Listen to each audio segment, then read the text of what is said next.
Vishnu ശാലിനിയുടെ latest എപ്പിസോഡല്ലേ. ശാലിനിയാണെങ്കിൽ കുഞ്ഞിനെയും കൊണ്ട് അകത്തേക്ക് പോകുന്നുണ്ട്. തുടർന്ന് ഗോപാലകൃഷ്ണൻ ഇറങ്ങി പോവുകയാണ്. അന്നേരം ഇനി എന്ത് ചെയ്യും പൊന്നിന്ന് ഇങ്ങനെ പിള്ള ചോദിക്കുമ്പോൾ ശാലിനി കുഞ്ഞ് എന്തെങ്കിലും വഴി കാണും, അങ്ങനെയല്ലേ പറഞ്ഞതെന്ന് പൊന്നി പറയുന്നുണ്ട്. അതിനുശേഷം അകത്തേക്ക് പോയ ശാലിനിയാണെങ്കിൽ കുഞ്ഞിനെ കട്ടിൽ കിടത്തിയിട്ട് ആരൊക്കെ ഫോൺ ചെയ്യുന്നുണ്ട്. പിന്നീട് കുഞ്ഞിനെ എടുത്ത് വെച്ച് അതിൻ്റെ കരച്ചിൽ മാറ്റുകയാണ് ചെയ്യുന്നത്. ഇതേസമയം അവിടെ കുടുംബശ്രീ വീട്ടിലെ ശ്യാമ ഇങ്ങനെ ആകെ വിഷമിച്ചൊക്കെ ഇരിക്കുന്നുണ്ട്. അന്നേരം ശാന്ത ചെന്ന് പറയുന്നുണ്ട്, ഇപ്പോൾ ഇവിടെ ശാരദാമ്മ കൂടി ഇല്ലാത്ത സമയമാണ്, പിന്നെ ശ്യാമയല്ലേ വീട്ടിലെ കാര്യങ്ങളൊക്കെ നോക്കേണ്ടത്, എന്തൊക്കെയോ തെറ്റായ ചിന്തകളൊക്കെ ശ്യാമയുടെ മനസ്സിൽ കടന്നു കൂടിയിരിക്കുകയാണ്, അതൊക്കെ മാറ്റണം, ശ്യാമയ്ക്ക് വെറുതെ അതൊക്കെ തോന്നുന്നതാണ് എന്നൊക്കെ പറഞ്ഞിങ്ങനെ പറയുന്നുണ്ട്. അന്നേരം ഞാനൊന്നും മനഃപൂർവ്വം ചെയ്യുന്നത്, എനിക്ക് എന്തൊക്കെയോ ദേഷ്യങ്ങളാണ്, ആ കുഞ്ഞിനെ കാണുമ്പോൾ എനിക്ക് വല്ലാത്ത ദേഷ്യമാണെന്നൊക്കെ പറഞ്ഞ് ശ്യാമ ഇങ്ങനെ സങ്കടത്തോടെ പറയുന്നുണ്ട്. ഈ സമയത്ത് രോഹിത്താണെങ്കിൽ ശ്യാമയ്ക്കുള്ള ഭക്ഷണമായിട്ട് വരുന്നുണ്ട്. എന്നിട്ട് പറയുകയാണ്, എന്താ ഭക്ഷണം കഴിക്കുക എന്ന് പറയുകയാണ്. അന്നേരം ഇതും കൊണ്ട് എന്തിനാ ഇപ്പം ഇങ്ങോട്ട് വന്നതെന്നും പറഞ്ഞ് ശ്യാമ വീണ്ടും അങ്ങോട്ട് ദേഷ്യപ്പെടുകയാണ്. അന്നേരം പിന്നെ ചൂടാവാനാണെങ്കിലും വയറ്റലയ്ക്കാനാണെങ്കിലും ഭക്ഷണം കഴിക്കണ്ടേ, അതുകൊണ്ടാണെന്ന് പറയുമ്പോൾ അപ്പോൾ ഞാൻ ദേഷ്യക്കാരിയാണെന്ന് പറഞ്ഞു അല്ലേ എന്നും പറഞ്ഞ് വീണ്ടും അങ്ങോട്ട് രോഹിത്തിനെതിരെ ദേഷ്യപ്പെടുകയാണ് ചെയ്യുന്നത്. അന്നേരം ശാന്ത ഇത് കണ്ട് ഇങ്ങനെ അന്തം വിട്ട് നോക്കി നിൽക്കുകയാണ്. തുടർന്ന് പറയുന്നുണ്ട്, നിന്നെ സ്നേഹിക്കാനും കൊള്ളില്ല, നിന്റെ മനസ്സിൽ കൊടും വിഷമാണ് എന്ന് പറയുന്നുണ്ട്. അന്നേരം ഭക്ഷണം കഴിക്കുക എന്ന് പറയുന്നുണ്ട്. അന്നേരം എനിക്ക് വേണ്ട എന്ന് പറയുമ്പോൾ ഞാൻ കൊണ്ടുവന്നത് കൊണ്ടാണെങ്കിൽ ഇതേ ശാന്തേച്ചി കൊടുക്കുമെന്നും പറഞ്ഞ് ശാന്തയുടെ കയ്യിലേക്ക് കൊടുക്കുന്നുണ്ട്. അന്നേരം എന്നെ കളിയാക്കുകയാണോ എന്നും പറഞ്ഞിട്ട് രോഹിത്തിനോട് വീണ്ടും ശ്യാമ ചൂടാവുകയാണ്. രോഹിത്ത് എന്തൊക്കെ പറഞ്ഞിട്ട് ശ്യാമ അത് കേൾക്കാൻ തയ്യാറാകുന്നില്ല. അവസരം വേണമെങ്കിൽ എടുത്ത് കഴിക്കുക, ഇതാ ഇവിടെ ഇരിപ്പുണ്ട് എന്ന് പറഞ്ഞിട്ട് രോഹിത്ത് ആ ഭക്ഷണം ശാന്തയുടെ കയ്യിൽ നിന്ന് വാങ്ങിച്ച് അവിടേക്ക് വയ്ക്കുന്നുണ്ട്. എന്നിട്ട് അങ്ങോട്ട് രോഹിത്ത് അങ്ങ് പോകുന്നുണ്ട്. അന്നേരം ശ്യാമ അയാളുടെ ഒരു ഭക്ഷണമെന്നും പറഞ്ഞ് അതെടുത്ത് അവിടേക്ക് എറിയുകയാണ്. അന്നേരം രോഹിത്തിന് ദേഷ്യം വരുന്നുണ്ട്. അന്നേരം ഇടി എന്നും പറഞ്ഞ് ഇങ്ങനെ തല്ലാനായിട്ട് വരുന്നുണ്ട്. പക്ഷേ രോഹിത്ത് തല്ലുന്നില്ല. അന്നേരം എന്നെ തല്ലി കൊല്ല്, എന്ത് ചെയ്യണമെന്ന് എനിക്കറിയാം എന്നൊക്കെ പറഞ്ഞിട്ട് രോഹിത്തിനെ ഇങ്ങോട്ട് തള്ളി മാറ്റിയിട്ട് ശ്യാമ ഇറങ്ങി ഓടുകയാണ്. അന്നേരം ശാന്ത ഇതൊന്നും വിട്ട് നോക്കി നിൽക്കുകയാണ്. ശ്യാമ ഒരു ഭ്രാന്തമായ അവസ്ഥ പോലെ ഇങ്ങനെ പെരുമാറുന്ന കണ്ടിട്ട് തുടർന്ന് രോഹിത്ത് ശ്യാമയിൽ നിന്ന് പിന്നാലെ വന്നിട്ട് ശാന്തയും പോവുകയാണ്. പക്ഷേ മുറ്റത്തേക്ക് ഇറങ്ങുന്ന ശ്യാമയാണെങ്കിൽ ഒരു കല്ലിത്തട്ടിയും വീഴുമ്പോൾ ശ്യാമയുടെ ബോധം അവിടെ പോവുകയാണ് ചെയ്യുന്നത്. അന്നേരം രോഹിത്ത് ഓടിച്ചെന്ന് ശ്യാമയെന്ന് പറഞ്ഞ് പിടിച്ച് മടിയിലേക്ക് കിടത്തുന്നുണ്ട്. അന്നേരം ശാന്ത പറയുന്നുണ്ട്, അയ്യോ ബോധം പോയില്ല, ഞാനൊരു ഓട്ടോ വിളിച്ചുകൊണ്ട് വരും, എന്നിട്ട് ഹോസ്പിറ്റലിൽ കൊണ്ടുപോകാമെന്ന് പറഞ്ഞ് ശാന്തയാണെങ്കിൽ ഓട്ടോ വിളിക്കാൻ പോകുന്നുണ്ട്. പക്ഷേ ശ്യാമയുടെ ബോധം അവിടെ പോവുകയാണ്. രോഹിത്ത് തട്ടി വിളിക്കുന്നുണ്ട്, കൈയൊക്കെ തിരുവുന്നുണ്ട്, പക്ഷേ ബോധം വീഴുന്നില്ല. ഇതേസമയം അവിടെ ഭാമയെ അറസ്റ്റ് ചെയ്തുകൊണ്ട് പോയതറിഞ്ഞ് രാഘവൻ നായർ ദേഷ്യത്തിൽ അങ്ങോട്ട് ഇറങ്ങുകയാണ്. അന്നേരം സാർ ഇത് എവിടെ പോകുന്നു എന്ന് പറഞ്ഞ് പിള്ള പിന്നാലെ ചെയ്യുന്നുണ്ട്. അന്നേരം എനിക്ക് സ്റ്റേഷനിൽ പോകണം, എനിക്ക് ഭാമയെ കാണണമെന്ന് പറഞ്ഞു. സാർ ഇപ്പോൾ പോകണ്ടെന്ന് പറഞ്ഞ് പിള്ള തടുക്കുമ്പോൾ അങ്ങോട്ട് മാറി നിൽക്കണമെന്ന് പറഞ്ഞ് രാഘവൻ നായർ ദേഷ്യപ്പെടുകയാണ്. ഈ സമയത്താണെങ്കിൽ ശിവൻ ബുള്ളറ്റിൽ എത്തുന്നുണ്ട്. അന്നേരം ഇതേ കുഞ്ഞ് വന്നല്ലോ എന്ന് പറയുകയാണ്. രാഘവൻ നായർ പറയുന്നുണ്ട്, ഇടാ മക്കളെ ഭാമയെ അറസ്റ്റ് ചെയ്തുകൊണ്ട് പോയി എന്ന് പറയുന്നുണ്ട്. അന്നേരം സത്യമ്മയെ അറസ്റ്റ് ചെയ്തോ, അമ്മ എന്ത് തെറ്റാ ചെയ്തതെന്ന് ചോദിക്കുന്നുണ്ട്. അന്നേരം പലിശയ്ക്ക് പണം മേടിച്ചവനാണെങ്കിൽ ആത്മഹത്യ ചെയ്തു എന്ന് പറയുന്നുണ്ട്. സോമശേഖരൻ കൊണ്ടുപോയി എന്ന് പറയുകയാണ്. അന്നേരം ആരെ ആത്മഹത്യ ചെയ്തെന്ന് ശിവൻ പിള്ളയോട് ചോദിക്കുമ്പോൾ ആ കുട്ടികൃഷ്ണനാണെന്ന് പറയുന്നുണ്ട്. അന്നേരം ആ മാർക്കറ്റിൽ പോയി കുട്ടികൃഷ്ണനെ ഭീഷണിപ്പെടുത്തിയതൊക്കെ ശിവൻ ഓർമ്മിക്കുന്നുണ്ട്. അന്നേരം പൈസ തരാത്തതിനെ അമ്മ ചിലപ്പോൾ കുട്ടികൃഷ്ണനെ വിളിച്ച് കാണും, ചിലപ്പോൾ ദേഷ്യപ്പെട്ട് കാണും, അങ്ങനെ എന്തെങ്കിലും തെളിവ് അവരുടെ കയ്യിൽ കാണും എന്ന് പറയുന്നുണ്ട്. അന്നേരമാണെങ്കിൽ ഞാൻ സ്റ്റേഷനിലേക്ക് പോയിട്ട് വരാമെന്ന് പറഞ്ഞ് ശിവൻ ബുള്ളറ്റിലേക്ക് കയറാൻ തുടങ്ങും. കുട്ടികൾ റെഡിയായി സ്കൂളിൽ പോകാൻ ഒരുങ്ങി വരുന്നുണ്ട്. അത് നമുക്ക് പെട്ടെന്ന് വെച്ചാൽ ഞങ്ങൾ റെഡി, നമുക്ക് പെട്ടെന്ന് പോകണം, പ്രയറും പിന്നെ അസംബ്ലിയും ഒക്കെ ഉണ്ട്, നേരത്തെ എത്തണമെന്ന് പറയുകയാണ്. ബാ അങ്കിളെന്നും പറഞ്ഞ് ശിവനെ പിടിക്കുകയാണ്. അന്നേരം അത് ഞാൻ വേറൊരു വഴിക്ക് എന്ന് പറയുമ്പോൾ ഞങ്ങളെ കൊണ്ടാക്കിയിട്ട് പോയാൽ മതി എന്ന് പറയുന്നുണ്ട്. അന്നേരം പിള്ള പറയുകയാണെങ്കിൽ കുട്ടികളെ സ്കൂളിലാക്കിയിട്ട് സ്റ്റേഷനിൽ പോയാൽ മതി. അന്നേരം ശരിയെങ്കിൽ അങ്ങനെ പോകാമെന്ന് പറയുകയാണ്. അന്നേരം ആ സോമശേഖരനെ ആണെങ്കിൽ ഇത് ശരിക്കൊന്ന് കാണണം കേട്ടോ എന്ന് പറയുകയാണ്. പിന്നെ ശാലിനി അവിടെ ഉണ്ടല്ലോ, ജില്ലാ കളക്ടർ അല്ലയോ, ആ വിലയൊന്ന് അറിയിച്ചു കൊടുക്കണമെന്ന് പറയുകയാണ്. അന്നേരം അച്ഛൻ പറഞ്ഞതല്ലേ, അവനെ വേണ്ട രീതിയിൽ കണ്ടോളാം, എന്നെയും അമ്മയെയും അവന് കണ്ണെടുത്താൽ കണ്ടുകൂടാ. രാഘവൻ നായരുടെ മുന്നിൽ സത്യാമ്മയെ അമ്മ എന്ന് തന്നെ വിളിച്ച് സംസാരിക്കുന്നുണ്ട്. കണ്ണെടുത്താൽ കണ്ടുകൂടാ, എന്തായാലും ഞാനൊന്ന് അറിയിച്ചു കൊടുക്കാം എന്നിങ്ങനെ പറയുന്നുണ്ട്. അന്നേരം എങ്കിൽ ഞാൻ കൂടി വരാമെന്നിങ്ങനെ രാഘവൻ നായർ പറയുമ്പോൾ അത് വേണ്ട അച്ഛാ, ഞാൻ വേണ്ട രീതിക്ക് കണ്ടോളാം, അച്ഛൻ ഇവിടെ നിന്നാൽ ഞാൻ പോയിട്ട് വരാമെന്ന് പറഞ്ഞ് കുട്ടികളെ വിളിച്ചുകൊണ്ട് ജീപ്പിലേക്ക് കയറുകയാണ്. അന്നേരം മിന്നിച്ച് പറപ്പിച്ച് വിടണമെന്നൊക്കെ പറയുന്നുണ്ട്. തുടർന്ന് പോയിട്ട് വരാമെന്ന് പറഞ്ഞിട്ട് ശിവൻ ജീപ്പിലേക്ക് കയറുകയാണ്. ഈ സമയത്ത് കുട്ടികൾ പറയുന്നുണ്ട്, സത്യാമ്മയെ പോലീസ് പിടിച്ചു വയ്ക്കുമോ അങ്കിളേയും ചോദിക്കുകയാണ്. അന്നേരേ ഇല്ല, ഞാൻ അങ്ങോട്ട് തിരികെ പോകുന്നത്, തിരിച്ചു വരുമ്പോൾ എൻ്റെ കൂടെ സത്യാമ്മ ഉണ്ടാകും, പിന്നെ അമ്മ അവിടെ ഇല്ലേന്ന് പറയുക. അന്നേരം അതാണ് ഞങ്ങളുടെ ഒരു ധൈര്യം എന്ന് പറഞ്ഞ് അവർ പോകുന്നുണ്ട്. തുടർന്നാണെങ്കിൽ രാഘവൻ നായർ പിള്ളയോട് വീണ്ടും ദേഷ്യപ്പെടുകയാണ്. താൻ എന്താണ് നോക്കി നിൽക്കുന്ന, ആ കുന്ത്രാണ്ട് എടുത്തിട്ട് ശാലിനി അങ്ങോട്ട് വിളിക്കുക എന്ന് പറയുമ്പോൾ പിള്ള ഫോൺ എടുക്കുന്നുണ്ട്. ഇതേ സമയം അവിടെ സത്യഭാമയാണെങ്കിൽ സ്റ്റേഷനിലേക്ക് കൊണ്ടുവരുന്നുണ്ട്. ജീപ്പിന്ന് ഇറക്കിയിട്ട് വനിതാ കോൺസ്റ്റബിളുടെ സ്റ്റേഷനകത്തേക്ക് കൊണ്ടുവന്നിട്ടുണ്ട്. അന്നേരം ഇനി കുറേ കാലം ഇവിടെ കഴിയാം എന്നിങ്ങനെ സോമശേഖരൻ പറഞ്ഞിട്ട് സെല്ലിലേക്ക് കിടക്കാൻ പറയുകയാണ്. അന്നേരം ഒരു കൊടും കുറ്റവാളിയെ കൊണ്ടുപോകുന്ന പോലെയൊക്കെയാണ് കോൺസ്റ്റബിളെ കൊണ്ടുപോയി സെല്ലിനകത്തേക്ക് തള്ളിയിട്ട് താഴിട്ട് പൂട്ടുകയൊക്കെ ചെയ്യുന്നുണ്ട്. അന്നേരം ഭാമ ഇങ്ങനെ ആകെ വിഷമിച്ച് നിൽക്കുകയാണ്.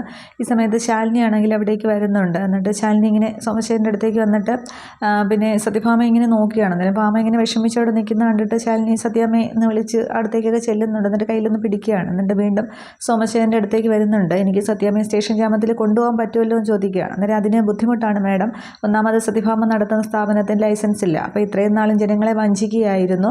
അപ്പോൾ അതുകൊണ്ട് സ്റ്റേഷൻ ജാമ്യം കിട്ടാൻ പാടാണ്. നാളെ കോടതിയിൽ ഹാജരാക്കുക. അവിടെ നിന്ന് ജാമ്യം കിട്ടുമെങ്കിൽ പറ്റും, പക്ഷേ തെളിവുകളൊക്കെ എതിരാണെന്നുണ്ടെങ്കിൽ അതും പാടാണെന്ന് പറയുന്നുണ്ട്. അന്നേരം അതൊക്കെ എഴുതി പിടിപ്പിക്കുന്നത് പോലെ ഇരിക്കും അല്ലേ എന്നിങ്ങനെ ശാലിനി ചോദിക്കുകയാണ്. പിന്നെ ഞാൻ നിയമത്തിൻ്റെ വഴിയിൽ മാത്രമേ പോവുകയുള്ളൂ മാഡം, അത് സത്യസന്ധമായിട്ടാണ് ഞാൻ ജോലി ചെയ്യുന്നതെന്ന് പറയുമ്പോൾ ശരി, പിന്നെ സോമശേഖരൻ്റെ വഴിയെ തന്നെ പൊയ്ക്കോളൂ, ഞാൻ എൻ്റേതായ വഴിക്ക് മുന്നോട്ട് പൊയ്ക്കോളാം എന്ന് പറഞ്ഞിട്ട് ഫാമി ഒന്നുകൂടി നോക്കിയിട്ട് ശാലിനി പുറത്തേക്ക് ഇറങ്ങുന്നുണ്ട്. എന്നിട്ട് ആരുടെ കാർ പാർക്കിങ്ങിലേക്ക് ഇറങ്ങിയിട്ട് ഇങ്ങനെ റസാക്കിന് ഫോൺ ചെയ്യുന്നുണ്ട്, പക്ഷേ കിട്ടുന്നില്ല. അന്നേരം അവിടെ ഇരുന്ന ആ കോൺസ്റ്റബിളോട് ചോദിക്കുന്നുണ്ട്, സി റസാക്ക് സ്ഥലത്തില്ലേ? അന്നേരം കേസ് അന്വേഷണത്തിനായിട്ട് പൂനെയിലേക്ക് പോയിരിക്കുകയാണെന്ന് പറയുമ്പോൾ സോമശേഖരൻ വെളിയിലേക്ക് ഇറങ്ങി വരുന്നുണ്ട്. ഇതെല്ലാം കൂടി പൂട്ടിയിട്ടുള്ള ഒറ്റ സോമശേഖരൻ പണിത ഒരു പൂട്ട് തന്നെയാണ്, ഇതിൽ നിന്ന് രക്ഷിക്കാനായിട്ട് ആർക്കും കഴിയില്ല എന്നിങ്ങനെ പറയുന്നുണ്ട്. അന്നേരം അതൊക്കെ പൂട്ടിക്കോ, പക്ഷേ ആണായി പിറന്നവരാരെങ്കിലും ഉണ്ടെങ്കിൽ വരട്ടെ, രക്ഷിക്കാനുണ്ടെങ്കിൽ കാണട്ടെ എന്നിങ്ങനെ പറയുകയാണ്. അന്നേരം ശാലിനി ഇങ്ങനെ സോമശേഖരനെ തന്നെ ദേഷ്യത്തോടെ നോക്കി നിൽക്കുമ്പോൾ ഒരു കാറിൽ ഇങ്ങനെ ഒരു വക്കീൽ വരുന്ന കാണിക്കുന്നുണ്ട്. ഒരു ലേഡി വക്കീലിനാണ് കാണിക്കുന്നത്. അത് ആരാണെന്ന മുഖം വ്യക്തമായിട്ട് കാണിക്കുന്നില്ല. ഇങ്ങനെ പേന കൊണ്ടിരിക്കുന്നതും കുറച്ച് കണ്ണുകളും അങ്ങനെ മാത്രമാണ് കാണിക്കുന്നത്. വക്കീലിങ്ങനെ വണ്ടിയിലിങ്ങനെ വരുന്നതും കാണിക്കുന്നത് ലേഡി വക്കീലിനെയാണ് കാണിക്കുന്നത്. അതിന് ശേഷം പറയുന്നുണ്ട്, പിന്നെ കോടതിയിൽ ഹാജരാക്കും, അവിടെ നിന്ന് കിട്ടുമെങ്കിൽ വാങ്ങിക്കുമോ എന്നൊക്കെ പറയുകയാണ്.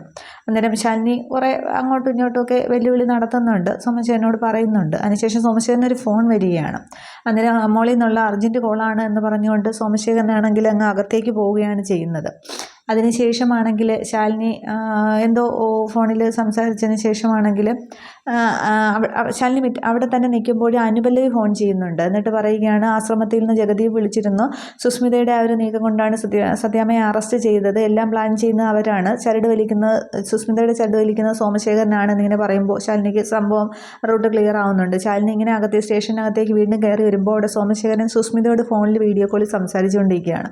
അന്നേരം പറയുന്നുണ്ട്, വാങ്ങുന്ന പണത്തിന് ആത്മാർത്ഥമായിട്ട് ജോലി ചെയ്യുന്നത് തന്നെയാണ്, സ്റ്റേഷൻ ജാമ്യം മൂലം കൊടുത്തില്ല, അവിടെ സെല്ലിലിട്ടിരിക്കുകയാണ്, നാളെ കോടതിയിൽ ഹാജരാക്കും, സെല്ലിൽ കിടക്കുന്ന കാഴ്ച വേണമെങ്കിൽ ഒന്ന് കാണിച്ചു തരാം എന്നിങ്ങനെ സോമശേഖരൻ പറഞ്ഞുകൊണ്ടിരിക്കുമ്പോൾ ശാലിനി അകത്തേക്ക് കയറുന്നുണ്ട്. അന്നേരം സോമശേഖരൻ ഒന്ന് ഇടാനാവുന്നുണ്ട്. ഭാമ ഇതൊക്കെ ശ്രദ്ധിച്ചകത്ത് ആ സെല്ലിൽ നിൽക്കുകയാണ്. അന്നേരം തൻ്റെ പിന്നിൽ ആരോ ഉണ്ടാകുമെന്ന് കരുതി, പക്ഷേ ഇപ്പോൾ അത് താൻ തന്നെ കൈയോടെ കാണിച്ചു തരികയും ചെയ്തു എന്ന് പറഞ്ഞിട്ട് പെട്ടെന്ന് സുസ്മിതയുടെ സോമശേഖരൻ്റെ ഒരു ഫോൺ അങ്ങ് ശാലിനി വാങ്ങുകയാണ് ചെയ്യുന്നത്. എന്നിട്ട് അതിൽ സുസ്മിതയോട് നോക്കി സംസാരിക്കുന്നുണ്ട്. അപ്പോൾ ഇതിൻ്റെ പിന്നിൽ നീ ആയിരുന്നല്ലോ കാഷായ വേഷം ധരിച്ച് കരിങ്കാളിപ്പണി ചെയ്യുന്നത് എന്ന് പറയുന്നുണ്ട്. അന്നേരം നിൻ്റെ കുടുംബം മുടിക്കാൻ തന്നെയാണ് എൻ്റെ ഉദ്ദേശം, നിൻ്റെ നാശം തന്നെയാണ്. അതിലിപ്പോൾ ആദ്യം നീ അറക്ക് വീണത് സത്യഭാമയ്ക്കാണെന്നേ ഉള്ളൂ, അത് നിനക്ക് കിട്ടുക തന്നെ ചെയ്യും എന്നൊക്കെ പറഞ്ഞ് വീണ്ടും കുറേ വെല്ലുവിളികളൊക്കെ അങ്ങോട്ടും ഇങ്ങോട്ടും അവർ പറയുന്നുണ്ട്. അന്നേരം നീ പഴയ ശാലിനിയോടാണ് കളിക്കുന്നതെങ്കിൽ നിൻ്റെ ഇതിലൊക്കെ ഞാൻ ചിലപ്പോൾ പതറി നിൽക്കും, പക്ഷേ നിനക്കിപ്പോൾ സ്വപ്നം കാണാൻ പോലും പറ്റാത്ത രീതിക്കുള്ള ശാലിനിയാണ് നിൽക്കുന്നത്, അതുകൊണ്ട് നീ ജയിക്കാൻ പോകുന്നില്ല എന്ന് പറയുകയാണ്.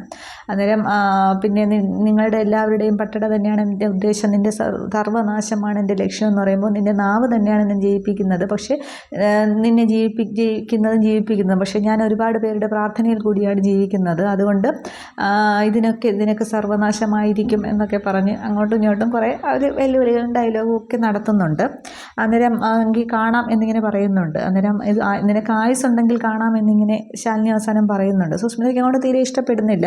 അന്നേരം നീ ആണെങ്കിൽ തിന്മയ്ക്കെതിരെയുള്ള ആണ് പ്രവർത്തിക്കുന്നത്, പക്ഷേ ഞാൻ നന്മയാണോ തിന്മയാണോ വിജയിക്കുന്നതെന്ന് നമുക്ക് കാണാം എന്നൊക്കെ ഇങ്ങനെ കുറേ ഡയലോഗൊക്കെ അവരെ കൊണ്ട് ഞാൻ പറയുന്നുണ്ട്. സുസ്മിതയുടെ വാക്കുകൾ കൊണ്ട് അവിടെ ശാലിനി അടിച്ചിടുകയാണ് ചെയ്യുന്നത്. സുസ്മിത ഇങ്ങനെ അവസാനം കാണാമെന്ന് പറയുമ്പോൾ നിനക്ക് ആയുസ്സുണ്ടെങ്കിൽ എന്നിങ്ങനെ പറയുന്നുണ്ട്. എന്നിട്ട് ഫോൺ വയ്ക്കുകയാണ് ചെയ്യുന്നത്. എന്നിട്ട് തിരിച്ച് സോമശേഖരനോട് പറയുന്നുണ്ട്, അവരുടെ വാളുമായിട്ട് നിൽക്കുന്നതൊക്കെ കൊള്ളാം, പക്ഷേ ആ ഒരു ആയുധം തിരിച്ച് തൻ്റെ തലയ്ക്ക് നേരെ വരാതെ തന്നെ സൂക്ഷിച്ചു. ഭസ്മാസുരന് വരം കൊടുത്ത ശിവഭഗവാന്റെ കഥയാണെങ്കിൽ ഫോണിൽ അടിച്ച് നോക്കിയാൽ കാണാൻ പറ്റും, നോക്കെന്ന് പറഞ്ഞിട്ട് തിരികെ ഫോണും കൊടുക്കുകയാണ്. അതിനുശേഷം അന്നേരം സോമശേഖരനൊന്നും ടെൻഷനാവുന്നുണ്ട്. അതിനുശേഷം സത്യഭാമയുടെ അടുത്തേക്ക് ചെന്നിട്ട് ശാലിനി പറയുന്നുണ്ട്, നാളെ കോടതിയിൽ ഹാജരാക്കുമ്പോൾ ഞാൻ സത്യാമ്മയ്ക്ക് ജാമ്യം വാങ്ങിയിരിക്കും, ഇത് ശാലിനിയുടെ ഉറപ്പാണ് എന്നിങ്ങനെ പറയുമ്പോൾ ഭാമ ഇങ്ങനെ വിഷമിച്ച് സമ്മതിക്കുന്നുണ്ട്. കമ്പിയിൽ പിടിച്ചിങ്ങനെ ഭാമ നിൽക്കുമ്പോൾ ശാലിനി ആ കൈകളിലേക്ക് ഇങ്ങനെ പിടിക്കുകയാണ് ചെയ്യുന്നത്. ഇതേ സമയം അവിടെ രാഘവൻ നായർ വീട്ടിലാകെ ബഹളം ഉണ്ടാക്കുകയാണ്. ഭാമയെ വന്നില്ലല്ലോ, പിന്നെ വിഷ്ണുവിനെ കണ്ടില്ലല്ലോ, ശാലിനിയെ കണ്ടില്ലല്ലോ, ആ ഫോൺ എടുത്ത് വിളിക്കുക, അവൾ ഒന്നാമതാകെ വിഷമത്തിലാണ് എന്നൊക്കെ ഇങ്ങനെ ആരെങ്കിലും വിളിക്കുക എന്നൊക്കെ പറയുന്നുണ്ട്. അന്നേരമാണെങ്കിൽ പിള്ള പറയുന്നുണ്ട്, പിന്നെ ശാലിനി കുഞ്ഞ് സ്റ്റേഷനിൽ ചെന്നപ്പോൾ സ്റ്റേഷൻ ജാമ്യം കിട്ടില്ല, വക്കീലിനെ കാണാൻ പോയിരിക്കുകയാണ്, ശാലിനി കുഞ്ഞ് വന്നാലേ ബാക്കി അറിയത്തുള്ളൂ എന്നൊക്കെ ഇങ്ങനെ പറയുന്നുണ്ട്. ഈ സമയത്ത് ഈ ശാലിയുടെ കുഞ്ഞ് അവിടെ കിടന്ന് കരയുന്നുണ്ട്. അന്നേരം രാഘവൻ നായർ പറയുകയാണ്, കുഞ്ഞിൻ്റെ പിന്നെ കരച്ചിലെടുത്താൻ ആരും ഇല്ലേ, എനിക്കാണെങ്കിൽ ഒന്നാമത് ഭ്രാന്ത് പിടിച്ചിരിക്കുകയാണ്, പൊന്നിയെന്ന് വിളിക്കുകയാണ്. അന്നേരം പൊന്നി ഓടിക്കൊണ്ട് വരുന്നുണ്ട്. അന്നേരം കുഞ്ഞ് കരയുന്ന കേട്ടില്ലേന്ന് ചോദിക്കുകയാണ്. അന്നേരം കഞ്ഞി അടുപ്പത്ത് കിടക്കുകയാണ്, മാറിയാൽ അത് തിളച്ചു പോകുമെന്ന് പറയുമ്പോൾ ഇന്ന് കഞ്ഞി കുടിച്ചില്ലെങ്കിലും വേണ്ടില്ല, കുഞ്ഞിൻ്റെ കരച്ചിലൊന്ന് മാറ്റി ചെല്ലുക എന്ന് പറയുമ്പോൾ കുഞ്ഞിൻ്റെ അടുത്തേക്ക് പോകുന്നുണ്ട്. തുടർന്നാണെങ്കിൽ പിള്ള പറയുകയാണ്, അതേ സാറേ, എനിക്ക് ഒരു കാര്യം പറയാനുണ്ട്, ഈ കുഞ്ഞ് ജനിച്ചതേ കുഞ്ഞിൻ്റെ ജാതക പ്രശ്നം കൊണ്ടാണ്, ജനിച്ചതേ സമയദോഷമാണെന്ന് പറയുമ്പോൾ താൻ എന്തുകൂടെ പറയും ചോദിക്കുന്നുണ്ട്. അന്നേരം ഞാൻ പറയുമ്പോൾ സാറിനും തോന്നരുത്, അന്ധവിശ്വാസം അങ്ങനെയൊന്നും പറയരുത്, ഞാൻ പറഞ്ഞു കഴിയുമ്പോൾ സാറിന് മനസ്സിലാവുമെന്ന് പറയുകയാണ്. അന്നേരം ഈ കുഞ്ഞ് വയറ്റിലുള്ളപ്പോൾ തന്നെ അതിൻ്റെ പിന്നെ മുത്തശ്ശിയെ വീട്ടിൽ നിന്ന് ഓടിച്ചില്ലേ എന്ന് പറയുകയാണ്. എൻ്റെ മുത്തശ്ശിയും ചോദിക്കും, അതേ ശാരദാമ്മ വീട് വിട്ട് പോയില്ലേ, അപ്പോൾ അതുപോലെയാണ് ഇവിടെയും പ്രശ്നങ്ങളുടെ തുടക്കം എന്നൊക്കെ ഇങ്ങനെ പറയുമ്പോൾ രാഘവൻ നായർ ഇങ്ങനെ അത് കേട്ട് നിൽക്കുകയാണ്. ഇത്രയുമാണ് ഈ ഒരു എപ്പിസോഡിൽ കാണിക്കുന്നത്. അപ്പോൾ ഇനി രാഘവൻ നായർക്ക് മിക്കവാറും ഇനി ആ കുഞ്ഞിനോടൊരു ദേഷ്യം ഉണ്ടായിരിക്കും, ഭാമയെ ജയിലിൽ കൊണ്ടുപോയത് കുഞ്ഞ് വന്നതിന് ശേഷമാണല്ലോ, ഇനി അങ്ങനെയൊക്കെ പറഞ്ഞ് വീണ്ടും ശാലിനി കുഞ്ഞിനെയും കൊണ്ട് ഇനി അവിടെ നിന്ന് ഇറങ്ങി പോകുമോ എന്താണ് എന്നുള്ളതൊക്കെയാണ് നമുക്ക് ഒരു എപ്പിസോഡിൽ കാണാം. അടുത്ത പ്രൊമോയിൽ ശിവനാണെങ്കിൽ കുട്ടികളെ സ്കൂളിൽ കൊണ്ടാക്കിയിട്ട് ഭാമയെ കാണാൻ ചെല്ലുമ്പോൾ അവിടെ പ്രശ്നം ഉണ്ടാകുന്നതും ഭാമ വഴക്ക് പറയുന്നതും ഒക്കെ സീനാണ്. പിന്നെ പുതിയ വക്കീലിനെ ആരാണ് വരുന്നതെന്നുള്ളതാണ് ഭാമയെ രക്ഷിക്കാനായിട്ട്. അവിടെ ആ ഒരു ലേഡി വക്കീലിനെ കാണിക്കുന്നത്, അതെന്തായാലും സത്യഭാമയെ രക്ഷിക്കും. പിന്നീട് അവിടെ ശ്യാമയെ ഹോസ്പിറ്റലിൽ കൊണ്ടുപോയ ശ്യാമ ഒരു ബോധം കെട്ട് വീഴുകയാണല്ലോ ചെയ്തത്. അപ്പോൾ ശ്യാമയ്ക്ക് ഇനി എന്തെങ്കിലും വിശേഷമുണ്ടോ എന്താണെന്നുള്ളതൊക്കെ നമുക്ക് വരുന്നത്. അപ്പോൾ അതോടുകൂടി ആ ഒരു പ്രശ്നം തീരുമോ എന്നുള്ളതൊക്കെയാണ്, അതൊക്കെ നമുക്ക് കാണാം. Okay, thank you.